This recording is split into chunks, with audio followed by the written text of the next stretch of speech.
बाकी सारे कॉन्सोनेंट होते हैं। तो इस 26 में से 5 अक्षर जो थे वो क्या थे? तो वाउल्स थे। क्या थे? वाउल्स। वाउल्स का मतलब है स्वर। वाउल्स का मतलब क्या होता है?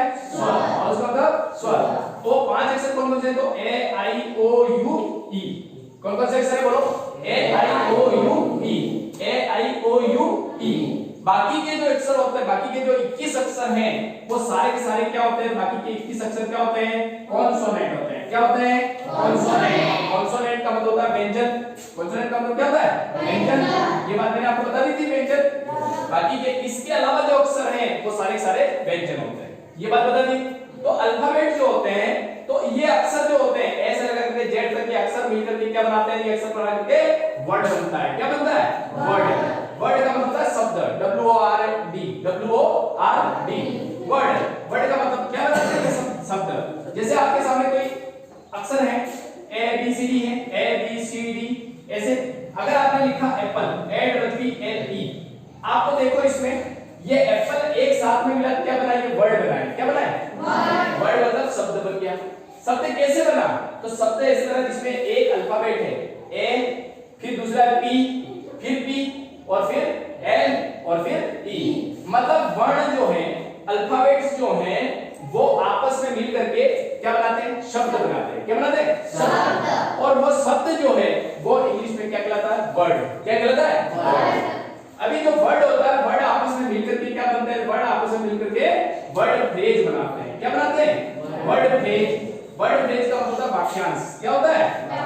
वाक्यांश। वाक्यांश का मतलब होता है बाकी का एक अंश।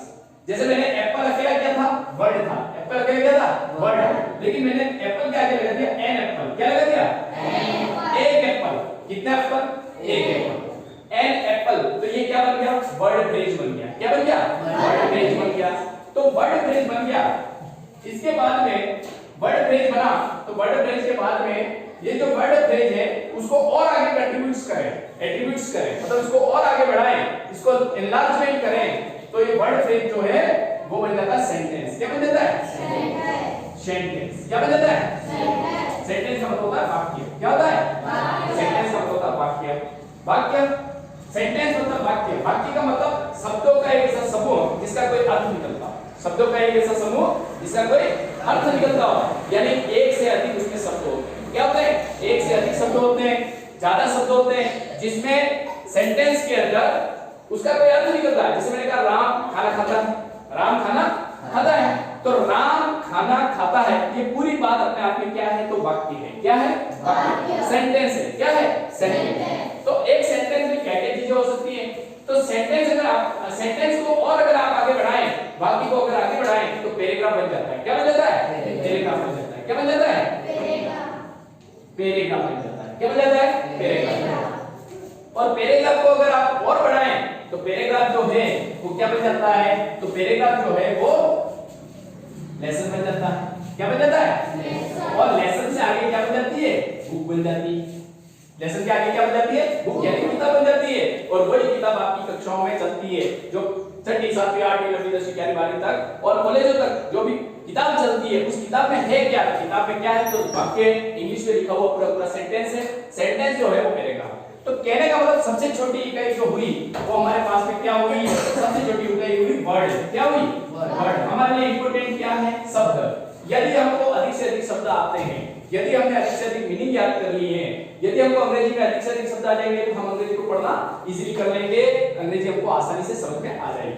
समझ आ रहा है? इससे अधिक से अधिक हमको नए नए शब्द जो हैं, जो शब्द हमको नहीं आते, उन शब्दों को हमको याद करना चाहिए, उन मीनिंगों को हमको याद करना चाहिए, उसका हिंदी अर्थ को पता होना चाहिए। तो एक नॉर्मल सी बात वापस बता रहा हूं। क्या बता रहा हूं? अंग्रेजी क्या है?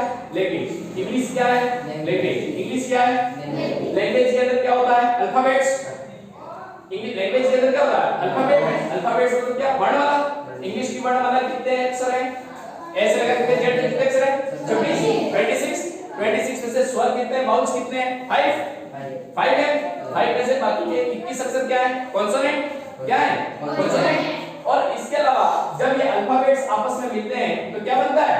वर्ड बनता है। और वर्ड जब आपस में मिलता है, एक वर्ड से अधिक अगर वर्ड के अगला, देखो एप्पल अकेला शब्द था, लेकिन एप्पल के आगे मैंने एन एप्पल लगा दिया, मतलब एन एप्पल मतलब एक एप्पल, यानी एप्पल के आगे एक और शब्द लग गया, इसका मतलब क्या बन गया? फ्रेज। क्या बन गया?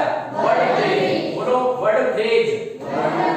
फ्रेज फ्रेज फ्रॉम है ना, वर्ड फ्रेज। बोलो वर्ड फ्रेज। मतलब इसका अर्थ होता है वाक्यांश, वाक्य का एक अंश, वाक्य का एक अंश। जैसे मैंने वाक्य लिखा दिस इज एन एप्पल, क्या लिखा? This is an apple, this is an apple, this is an apple. अब देखिए दिस इज एन एप्पल, इसमें देखो एन एप्पल, ये तो पहले से क्या था? वर्ड फ्रेज था, लेकिन इसके आगे कुछ और जुड़ गया, मतलब ये पूरा सेंटेंस बन गया और इसका अर्थ क्या हो जाता है? दिस इज एन एप्पल मतलब यहाँ एक एप्पल है, यहाँ एक एप्पल है, यहाँ एक एप्पल है, मतलब यहाँ एक सेब है। दिस इज एन एप्पल, ये एक वाक्य है। क्या बन गया? वाक्य मतलब क्या? सेंटेंस बन गया। क्या बन गया? सेंटेंस। और सेंटेंस को अगर आगे और एट्रीब्यूट्स करते हैं, सेंटेंस को और आगे एनलार्जमेंट करते हैं या बढ़ाते हैं तो पैराग्राफ बन जाता है। पैराग्राफ के अंदर एक से अधिक सेंटेंस होते हैं, पैराग्राफ के अंदर एक से अधिक सेंटेंस होते हैं और उन सेंटेंस, उन पैराग्राफों को और अगर बढ़ाया जाए तो एक लेसन बन जाता है, एक पार्ट बन जाता है और ऐसे ऐसे 2-4 लेसन या 10 लेसन ऐसे किताब के रूप में उसको छाप दिया जाए तो बुक बन जाती है। समझ आ रहा है? तो अंग्रेजी इस प्रकार से हमारे सामने लैंग्वेज के रूप में आती है। अब अगली जो बात करूंगा मैं वो वर्ड के बारे में बात करूंगा। वर्ड क्या होता है? आप इसको ऐसा जैसा लिखा है वैसा इसको अपनी कॉपी के अंदर